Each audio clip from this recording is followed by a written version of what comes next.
আলামিন তার অত্যন্ত গুরুত্বপূর্ণ একটি বিধান উদহিয়াহ তথা কুরবানিকে সামনে রেখে কুরআন হাদিসের আলোকে কিছু দালিলিক, যৌক্তিক ও তাত্ত্বিক আলোচনা করার সুযোগ করে দিয়েছেন। এজন্য শুকরিয়া আদায় করি আলহামদুলিল্লাহ। মুহতারাম হাজিরিন, কুরবানি অত্যন্ত গুরুত্বপূর্ণ ও ফজিলতপূর্ণ একটি আমল। এর ফজিলত, তাৎপর্য, ইতিহাস, বিধিবিধান সম্পর্কে আমার পূর্বের বক্তাগণের আলোচনা থেকে আমরা জানতে পেরেছি। তো আমাকে যে বিষয়টি নির্ধারণ করে দেওয়া হয়েছে তা হলো হিন্দুত্ববাদের প্রতি সহানুভূতি প্রদর্শন করে গরু কুরবানি না করার সমসাময়িক পর্যালোচনা। মুহতারাম হাজিরিন, আল্লাহ সুবহানাহু ওয়া তাআলা যে সমস্ত বৈধ পশুকে কুরবানির উপযুক্ত করেছেন সেখান থেকে যে কোনো পশুকে কুরবানি করলে কুরবানি আদায় হয়ে যাবে। তো আমাদের এই অঞ্চলে গরু কুরবানির প্রচলনটাই বেশি। এখানকার মুসলমানরা সাধারণত বেশিরভাগ গরু দ্বারাই কুরবানি আদায় করে।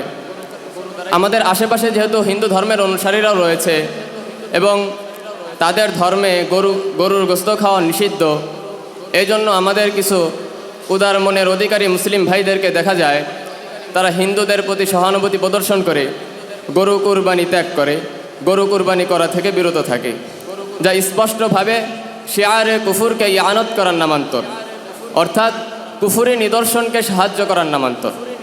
আল্লাহ সুবহানাহু ওয়া তাআলা কোরআনের মধ্যে বলেন, ওয়াল বুদনা জাআলনাহা লাকুম মিন শাআইরিল্লাহ। আল্লাহ তাআলা এই আয়াতে কুরবানির পশুকে নিজের নিদর্শন হিসাবে সাব্যস্ত করেছেন। তো তাফসিরে বুদন এর ব্যাখ্যা এসেছে যে এর দ্বারা উদ্দেশ্য হলো উট, উটনি, গরু এবং যে সমস্ত জিনিস উটের সাথে সাদৃশ্য রাখে। আশরাফ আলী থানভী রাহিমাহুল্লাহ ইমদাদুল ফতোয়া নামক কিতাবে তার একটি রিসালা আছে, সেখানে উল্লেখ করেছেন যে গরুর গোশত খাওয়া, গরু কুরবানি করা এটি হচ্ছে ইসলামী নিদর্শন, শিয়ার ইসলাম। আর গরু কুরবানি না করা, গরুর গোশত না খাওয়া, গরু জবাই না করা এটি হলো শিয়ারে কুফুর তথা কুফুরি নিদর্শন। এখন যদি শিয়ারে কুফুরের জন্য কুফুরি নিদর্শনের প্রতি সম্মান রেখে ইসলামী নিদর্শনকে ছেড়ে দেওয়া হয়, তাই স্পষ্টভাবেই কুফুরি নিদর্শনকে সাহায্য করা। তাই হিন্দুত্ববাদের প্রতি সহানুভূতি প্রদর্শন করে গরু কুরবানি করা থেকে বিরত থাকা বা গরুর গোশত খাওয়া থেকে বিরত থাকা এবং অন্যকে গরুর গোশত না খাওয়ার প্রতি উৎসাহ প্রদান করা এটি স্পষ্টভাবে নাজায়েজ। ইসলাম এটিকে কখনোই অনুমতি দান করে না। কারণ এর কারণে পরবর্তী প্রজন্মের আকীদার মাঝে খলল তৈরি হবে এবং পরবর্তীতে এই ভুল প্রথা চালু হয়ে যাওয়ার কারণে পরবর্তী প্রজন্ম এই ভুলটিকেই সঠিক হিসাবে গ্রহণ করবে। হযরত ওমর ফারুক রাদিয়াল্লাহু তাআলা আনহু যখন জেরুজালেম বিজয় করলেন, তখন বিজয়ের পরে তিনি খ্রিস্টানদের গির্জায় প্রবেশ করলেন। এমতো অবস্থায় নামাজের সময় হয়ে গেল। খ্রিস্টান পাদ্রী ওমর রাদিয়াল্লাহু তাআলা আনহুকে সেখানেই নামাজ আদায় করার জন্য বললেন। ওমর রাদিয়াল্লাহু তাআলা আনহু তাকে সুন্দরভাবে বললেন যে, দেখো, আমি যদি তোমাদের এইখানে নামাজ আদায় করি তাহলে আমার পরবর্তী অনুসারী যারা আছে তারা এখানে নামাজ আদায় করাকে নিজেদের অধিকার মনে করবে এবং পরবর্তীতে তোমাদের গির্জা মসজিদে রূপান্তর করবে। একটু খেয়াল করবেন, ওমর রাদিয়াল্লাহু তাআলা আনহু কিন্তু এখানে সহানুভূতি প্রদর্শন করেছেন, কিন্তু এমন পদ্ধতিতে করেছেন যে পরবর্তী প্রজন্মের আকীদার মাঝে যেন খলল তৈরি না হয় এবং তারা বিভ্রান্তিতে না পড়ে এবং অন্য ধর্মের রীতির সাথে যেন ইসলাম মিশে না যায়। তাই যে সমস্ত জিনিস, যে সমস্ত কাজ আকীদায় খলল তৈরি করে এবং যে সমস্ত জিনিস খারাপতার দিকে নিয়ে যায়, সেই কাজ থেকে প্রত্যেকটি মুসলমানের বিরত থাকা ওয়াজিব। আল্লাহ সুবহানাহু ওয়া তাআলা কোরআনের মধ্যে বলেন, ইয়া আইয়ুহাল্লাযীনা আমানু লা তুহাররিমু তাইয়্যিবাতি মা আহাল্লাল্লাহু লাকুম। হে ঈমানদারগণ, আল্লাহ তাআলা তোমাদের জন্য যে সমস্ত পবিত্র জিনিসকে হালাল করেছেন সেগুলোকে তোমরা হারাম বানিও না। তো আল্লাহ তাআলা গরুকে বৈধ করেছেন। এখন হিন্দুত্ববাদের প্রতি সহানুভূতি প্রদর্শন করে গরুকে ছেড়ে দেওয়া হলে স্পষ্টভাবে আল্লাহ তাআলার হালাল হারাম বিধিবিধানের মাঝে হস্তক্ষেপ করা। আল্লাহ তাআলা অন্য আয়াতের মধ্যে বলেন, ইয়া আইয়ুহাল্লাযীনা আমানু লা তাত্তাখিযু আদুওয়ি ওয়া আদুওয়াকুম আউলিয়া তুলকুনা ইলাইহিম বিল মাওয়াদ্দাহ ওয়া ক্বাদ কাফারু বিমা জাআকুম মিনাল হক। হে ঈমানদারগণ, তোমরা আমার এবং তোমাদের শত্রুদেরকে বন্ধু হিসাবে গ্রহণ করো না। তোমরা তাদের প্রতি বন্ধুত্বের আহ্বান জানাও, অথচ তোমাদের প্রতি আগত সত্য বিষয়কে তারা অস্বীকার করে। তো হে মুসলমান, তোমরা কাদের প্রতি সহানুভূতি প্রদর্শন করে গরু কুরবানি থেকে বিরত থাকছো? ইসলামের বিধিবিধানকে ছেড়ে দিচ্ছ। যারা তোমার কোরআনকেই মানে না, যারা তোমার রসুলকে মানে না, যারা তোমার খুদাকে মানে না, যারা তোমার নামাজ রোজাকে মানে না, আচ্ছা তোমরা যে তাদের প্রতি সহানুভূতি প্রদর্শন করে গরু কুরবানি ছেড়ে দিচ্ছ, ইসলামের বৈধ জিনিসকে ছেড়ে দিচ্ছ, আমার প্রশ্ন হলো যে তারা তো তোমার নামাজ রোজাকেও পছন্দ করে না। তুমি যে মুসলমান এটিও তো হিন্দুরা পছন্দ করে না। এখন কি তাদেরকে খুশি করার জন্য তোমার নামাজ রোজাকে তুমি ত্যাগ করবে? তোমার ইসলামকে তুমি ছেড়ে দিবে? ইসলাম আমাদেরকে কি শিক্ষা দেয়? রসুল সাল্লাল্লাহু আলাইহি ওয়াসাল্লাম যখন শত জুলুম নির্যাতনের মাঝেও দ্বীনের দাওয়াতকে অগ্রসর করতে লাগলেন, কাফেররা উপায় না পেয়ে রসুল সাল্লাল্লাহু আলাইহি ওয়াসাল্লামের নিকটে এসে বলল, হে মুহাম্মদ, আমরা তোমার প্রভুর 1 বছর ইবাদত করব, আর তুমি আমাদের দেবদেবীর 1 বছর ইবাদত করবে। তাহলে তোমাদের উপর কোনো জুলুম নির্যাতন করা হবে না, আমাদের মাঝে সমাধান এখানে হয়ে যাবে। রসুল সাল্লাল্লাহু আলাইহি ওয়াসাল্লাম স্পষ্টভাবে বলে দিলেন, লাকুম দীনুকুম ওয়ালিয়া দিন, যে তোমাদের জন্য তোমাদের ধর্ম আর আমার জন্য আমার দিন। এর অর্থ হলো আমরা পরস্পরে কেউ কারো ধর্মীয় বিষয়ে হস্তক্ষেপ করব না এবং অন্য ধর্মের প্রতি সম্মান রেখে নিজ ধর্মের বিধানকেও ছেড়ে দেব না। আচ্ছা, যদি হিন্দুদের প্রতি সম্মান রেখে বা তাদের খুশি করার জন্য গরুর কুরবানিকে ছেড়ে দেওয়া হয়, তাহলে যারা কুরবানির বিরোধিতা করে তারা তো শক্তিশালী হয়ে যাবে, তাদের মাকসাদ পূরণ হয়ে যাবে খুব সহজেই। সমাজে এরকম কিছু লোক আছে যারা কুরবানির বিরোধিতা করে। তারা বলে মুসলমানরা নাকি কুরবানি করার মাধ্যমে মানবতা বিরোধী কাজ করে। তারা বলে মুসলমানরা নাকি পশু হত্যা করে।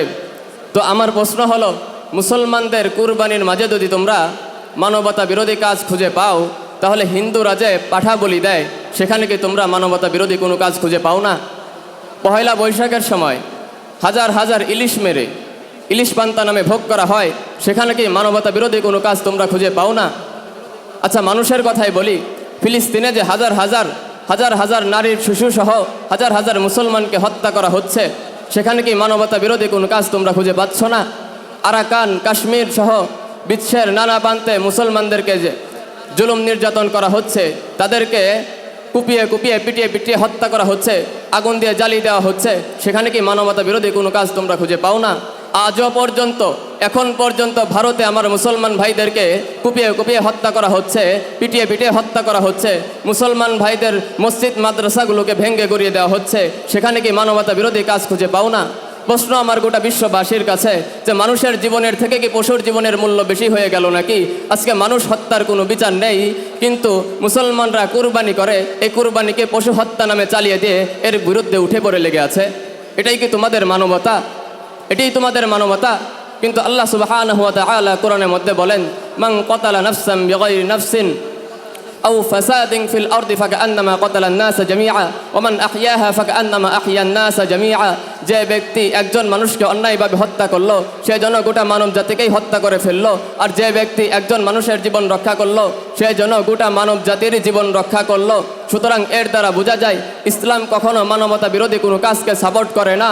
স্পষ্ট ভাষায় বলতে চাই, তোমরা যারা মানবতার দোহাই দিয়ে, হত্যাযজ্ঞের দোহাই দিয়ে নিজেদের মানবতার তলা ঠিক না করেই ইসলামের বিরোধিতা করো, কোরআনের বিরোধিতা করো, কুরবানির বিরোধিতা করো, শুনে রাখো, ইসলাম কখনো মানবতা বিরোধী কাজ সাপোর্ট করে না, বরং ইসলাম মানবতাকে ধারণ করতে শিখায়। ইসলাম কখনো মানবতা বিরোধী কাজকে সাপোর্ট করে না, বরং ইসলাম ভ্রাতৃত্ববোধ রক্ষা করতে শিখায়। ইসলাম কখনো মানবতা বিরোধী কাজ শিখায় না, বরং ইসলাম মানুষকে সামাজিক বন্ধন রক্ষা করতে শিখায়।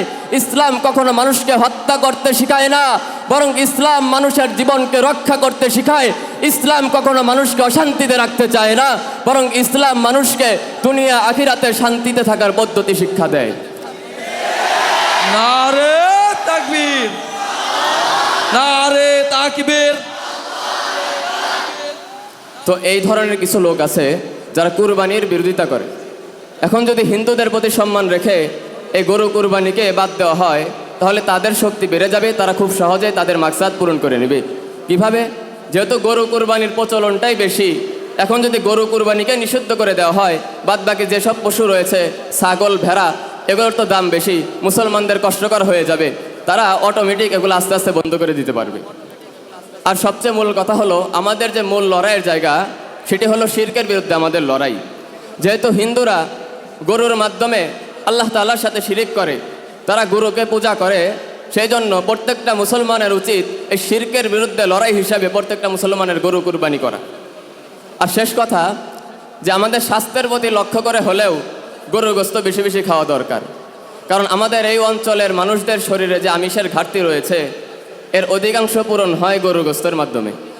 এখন যদি গরুর গোশতকে নিষিদ্ধ করে দেওয়া হয়, তাহলে অন্যান্য পশুর দাম বেশি, এই জন্য অন্যান্য পশু মানুষের জন্য কষ্টকর হয়ে যাবে। পরবর্তীতে মানুষের শরীরে আমিষের বিশাল একটি অভাব দেখা যাবে, ঘাটতি দেখা যাবে, যা পরবর্তীতে স্বাস্থ্যের উপর বিশালভাবে আঘাত করবে। এই জন্য মানুষের স্বাস্থ্যের দিকে তাকিয়ে হলেও গরুর গোশত আমাদের খাওয়া উচিত। যাই হোক, আল্লাহ সুবহানাহু ওয়া তাআলা যে বিষয়ে আলোচনা করা হলো, এটি বুঝে এর উপর আমল করার এবং অন্যের নিকটে সঠিকভাবে তুলে ধরার তৌফিক দান করুন।